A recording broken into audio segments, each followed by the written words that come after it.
Good morning, everyone. How are you all? I hope you all are good and doing best from your side. Today we will continue the topic after February Revolution. February revolution के बाद Russia के अंदर क्या changes आए थे इसको हमने start कर लिया था। तो इसी का ही नेक्स्ट जो पहरा है वो आज हम रीड करेंगे। So let's start the reading. Meanwhile in the countryside peasants and their socialist revolutionary leaders. Countryside के अंदर भी जैसे लोगों को पता चला कि रेवोल्यूशन हो चुकी है, तो कंट्री साइड्स क्या होता है, इन रूरल साइड्स जो देहाती इलाके होते हैं वहाँ पर पीजेंट्स ने और सोशलिस्ट और रेवोल्यूशनरी लीडर्स थे, उन्होंने प्रेस करना यानी कि दबाव डालना शुरू कर दिया कि जो लैंड है उसको रीडिस्ट्रीब्यूट किया जाए। Land committees were form to handle this. इसके लिए कमेटीज़ बननी शुरू हो गई। Encouraged by the socialist revolutionaries peasants seized land. Seize क्या होता है, कब्जा करना, जब्त कर लेना। एनकरेज जो सोशलिस्ट क्रांतिकारी थे, समाजवादी क्रांतिकारियों ने पीजेंट्स को क्या बोल दिया कि वो लैंड को सीज़ यानी कि कब्जे में कर ले। और ये जुलाई और सितंबर में ये घटनाएं घटनी शुरू हो गई। नेक्स्ट देखें, द रेवोल्यूशन ऑफ अक्टूबर 1917। तो फैब में जो रेवोल्यूशन होती है उससे क्या आउटकम आता है कि रशिया के अंदर ज़ार को, जो रूलर था, ऑटोक्रेट था, उसको अपनी गद्दी छोड़नी पड़ी थी और नई सोवियत काउंसिल्स बन चुकी थी। लेनिन वापस आ चुका था। अब रेवोल्यूशन अक्टूबर 1917, ईयर वही है, सेम है। तो दो रेवोल्यूशन होती है इसमें, एक फरवरी में, एक अक्टूबर में। तो यहाँ देखो साइड में बॉक्स दिया हुआ है कि जो रशिया था followed the Julian calendar, Julian calendar को फॉलो करता था। और अनटिल कब तक करता था, 1918 तक। 1 फरवरी 1918 तक रशिया में जूलियन कैलेंडर के अकॉर्डिंग काम किया जाता था। Country then change to the Gregorian calendar. Gregorian जो कैलेंडर है उसको इंडिया भी फॉलो करता है और 1918 के बाद रशिया में भी इसको कैलेंडर को फॉलो किया जाने लगा, which is followed everywhere today. और मोस्टली वर्ल्ड के अंदर ये ग्रीगोरियन जो कैलेंडर है उसी को ही फॉलो किया जाता है। इसके अकॉर्डिंग जो डेट्स हैं वो 13 days ahead for the Julian dates. 13 days जो हैं ग्रीगोरियन जो कैलेंडर है वो आगे चलता है जूलियन डेट्स से। So by our calendar the February revolution took place on 12 March. जो फैब में रेवोल्यूशन होती है वो अगर अपने कैलेंडर के हिसाब से देखें तो यहाँ मार्च में होती है, 12 यानी कि 12 मार्च से। और जो अक्टूबर रेवोल्यूशन है वो कब होती है, 7 नवंबर से। यानी कि 13 डेज जो है ग्रीगोरियन कैलेंडर आगे चलता है। इसलिए ये जो दोनों रेवोल्यूशंस थी फैब और अक्टूबर की, हमारे अकॉर्डिंग वो मार्च और नवंबर में चलती हैं। तो हमने अभी जस्ट इसी को ही समझना है कि रेवोल्यूशन जो अक्टूबर में 1917 में होती है उसमें क्या होता है। As the conflict between the provisional government and the Bolshevik group. जैसे जैसे प्रोविजनल गवर्नमेंट और बोल्शेविक्स, प्रोविजनल गवर्नमेंट हमने पढ़ा था कि उसमें बहुत सारे जो ताकतवर लोग थे, ऑफिसर्स थे, आर्मी कमांडर्स थे, ठीक है, लैंड ओनर्स थे, वो मोस्टली इस सभा के मेंबर थे इस सरकार के अंदर। तो बोल्शेविक और उनकी विचारधारा में बहुत ज़्यादा कन्फ्लिक्ट्स आ गए थे। Lenin feared the provisional government would set up a dictatorship. Lenin को लगता था कि जो प्रोविजनल गवर्नमेंट बनी है जिसमें सोवियत भी थी, ड्यूमा के रिप्रेजेंटेटिव्स भी थे, तो क्या आने वाले टाइम में ये जो गवर्नमेंट थी वो डिक्टेटर ना हो जाए, इस चीज़ का लेनिन को डर था। In September he begins discussions for an uprising against the government. सितंबर तक उसने डिस्कशंस शुरू करने स्टार्ट कर दिए गवर्नमेंट की जो अपराइजिंग क्या होता है, रिवोल्ट करने के लिए लोगों को उकसाया। Bolshevik supporters in the army, Soviets और फैक्ट्रीज वर ब्रॉट टुगेदर।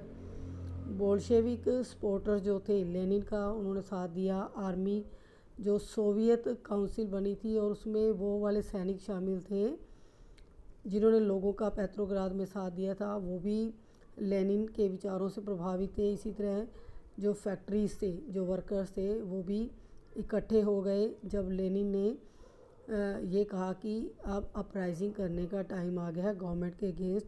तो ऑन 16 अक्टूबर 1917 लेनिन परसुएडेड क्या होता है, एग्री करवा लेना, राजी करवा लेना, ठीक है। The Petrograd Soviets and the Bolshevik party to agree to a socialist seizures of power. तो 16 अक्टूबर 1917 में लेनिन ने पेट्रोग्राद सोवियत और बोल्शेविक पार्टी के लोगों को अपनी जो है बात के लिए राज़ी करवा लिया, मनवा लिया कि अब समाजवादी लोगों का पावर के ऊपर कब्जा करने का समय आ गया है।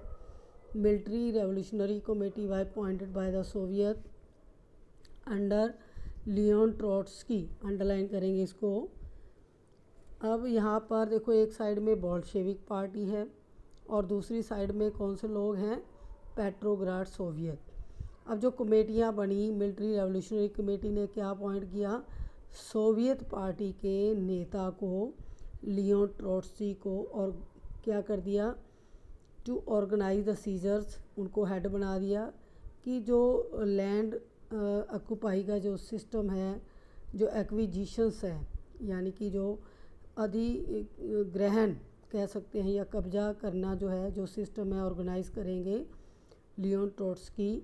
मीन्स कि लियोन ट्रोट्स्की को हेड बना दिया, जबकि लेनिन ने लोगों को जो है अपनी तरफ अट्रैक्ट किया था, उनको गाइड किया था। सोशलिस्ट जो विचारधारा थी उसको प्रसार करने में लेनिन का बहुत बड़ा योगदान है। बट यहाँ पर पार्टी ने मिलकर लियोन ट्रोट्स्की को अपना लीडर बना लिया। Date of the event was kept a secret.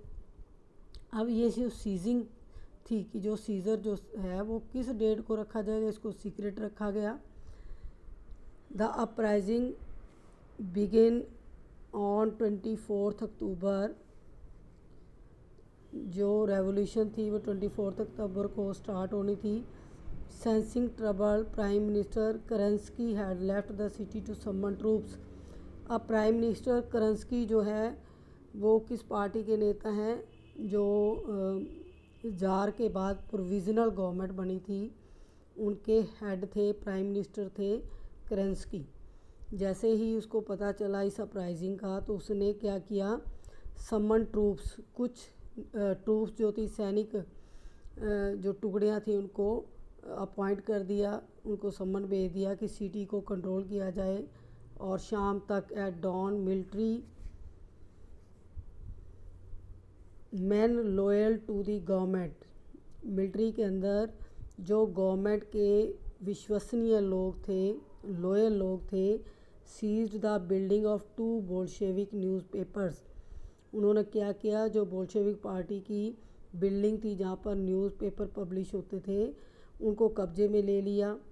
Pro government troops were sent to take over telephone and telegraph office and protect the Winter Palace. इसी तरह जो प्रो गवर्नमेंट, जो गवर्नमेंट की फेवर में सैनिक टुकड़ियाँ थी, उनको टेलीफोन, टेलीग्राफ ऑफिस और विंटर पैलेस की सुरक्षा के लिए लगा दिया, ताकि इन लोगों ये जो क्रांतिकारी हैं वो रैंसैक न कर दें।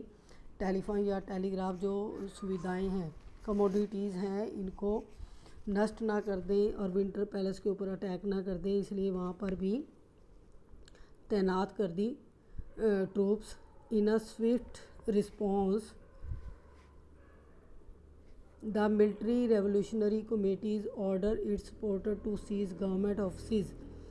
इसी तरह इनके बदले में, यानी कि बोल्शेविक पार्टियाँ या जो क्रांतिकारी थे उनको दबा रहे थे, उनको टॉर्चर कर रहे थे, तो मिलिट्री रेवोल्यूशनरी कमेटीज़, अब मिलिट्री के अंदर वो भी लोग थे, ठीक है, जो राजा के अगेंस्ट थे, क्योंकि युद्ध लंबा चला, बहुत सारी जो कैजुअल्टीज़ हुई, उसके बाद जो पीजेंट्स थे उनको भी सैनिक बना दिया। अब वो लोग क्या चाहते थे कि जो लोगों की समस्याएं हैं, जो बेसिक नीड ही नहीं फुलफ़िल हो रही, तो युद्ध करके क्या होगा। तो ऐसी सोच के जो मिलिट्री रेवोल्यूशनरी लोग थे, जिन्होंने मिलिट्री के अंदर कमेटीज़ बनाई थी, जो पेट्रोग्राड में रेवोल्यूशन हुई थी उसके बाद कमेटीज़ बनाई गई थी, तो उनके जो सपोर्टर्स थे उन्होंने क्या किया, सीज गवर्नमेंट ऑफिस और अरेस्ट मिनिस्टर्स। उन्होंने जो गवर्नमेंट ऑफिस थे उनको अपने कब्जे में ले लिया और जो मिनिस्टर्स थे उनको अरेस्ट कर लिया। Let the day the ship Arora shelled the Winter palace. Arora क्या है, एक शिप है बेटा, और उस अरोरा ने क्या किया, शेल्ड बमबारी करनी शुरू कर दी विंटर पैलेस के ऊपर। Other vessels sail down the Neva. इसी तरह और भी जो समुद्री युद्ध पोत थे, जो समुद्र के अंदर युद्ध करने में माहिर होते हैं, वो जो शिप थे और आ गए। और नेवा क्या है, पेट्रोग्राड के अंदर क्या है, एक रिवर है जो फ्लो करती है। And took over various military points. जो अदर वेसल्स थे वो भी तब तक पहुंच चुके थे।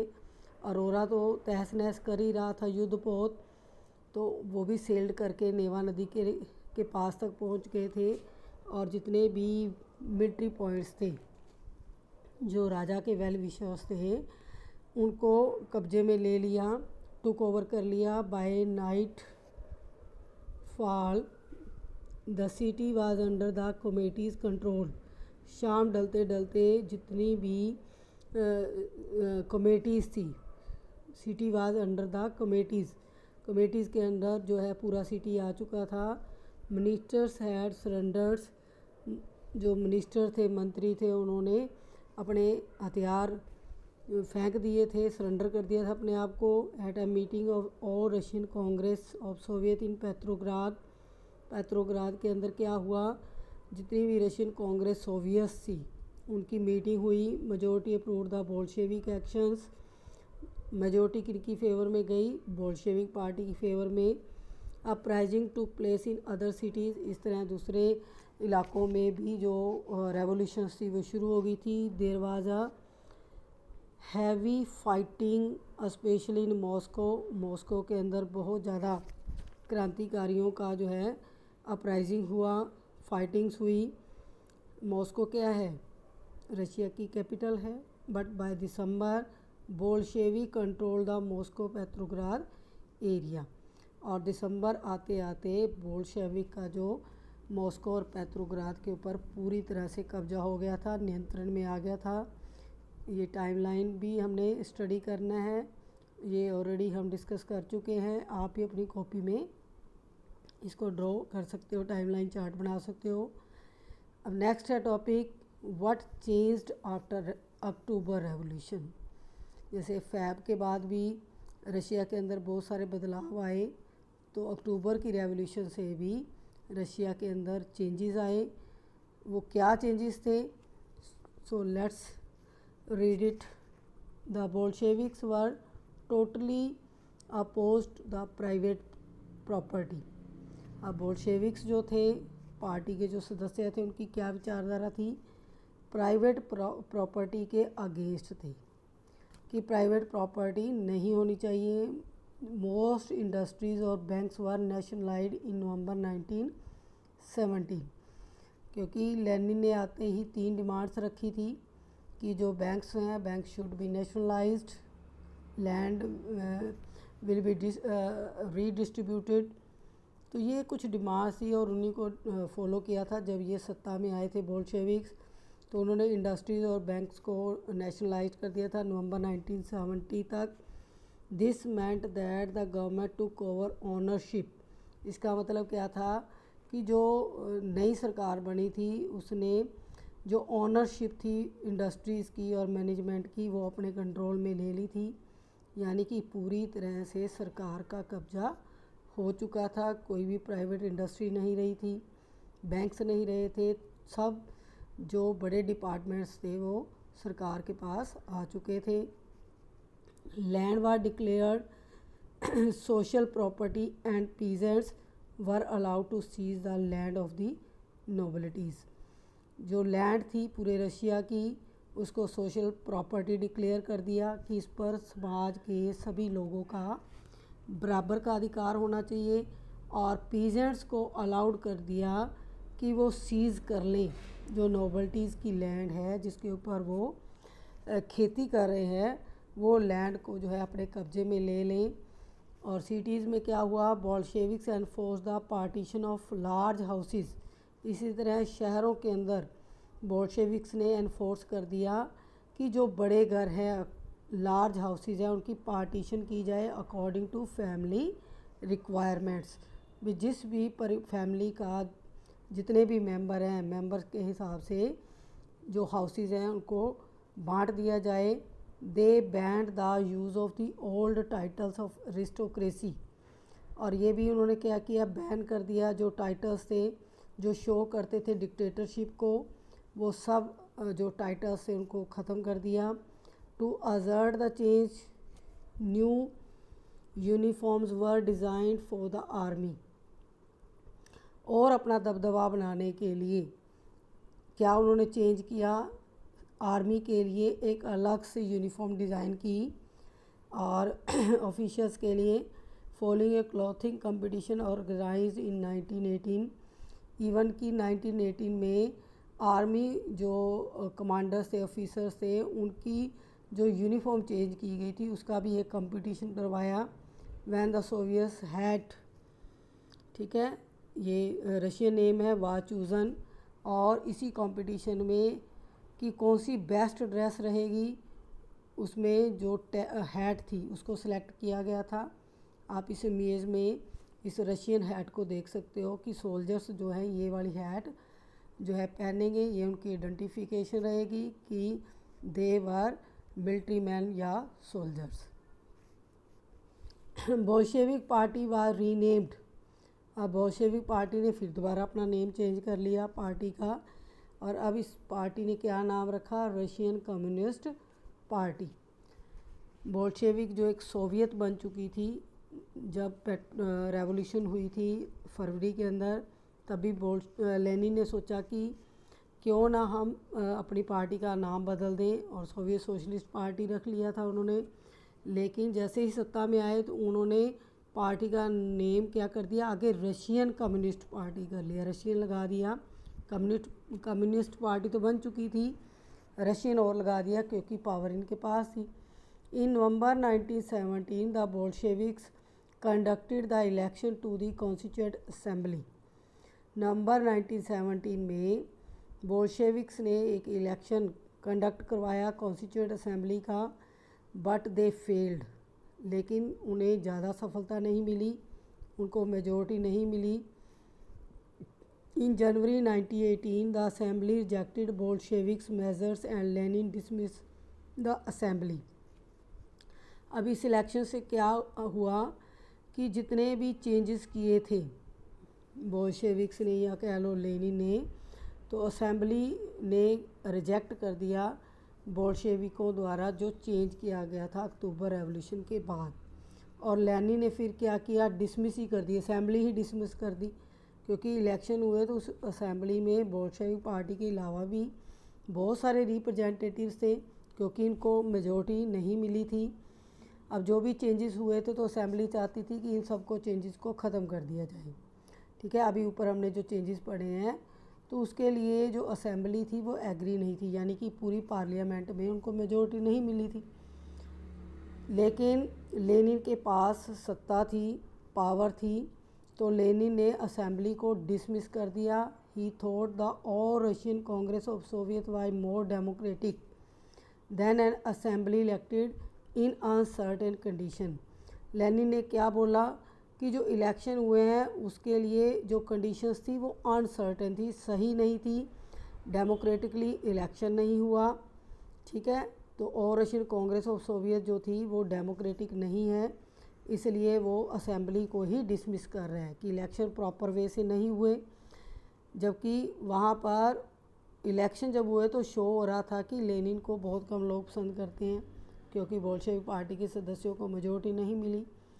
इन मार्च 1918 Despite opposition by their political allies, the Bolsheviks made peace with Germany at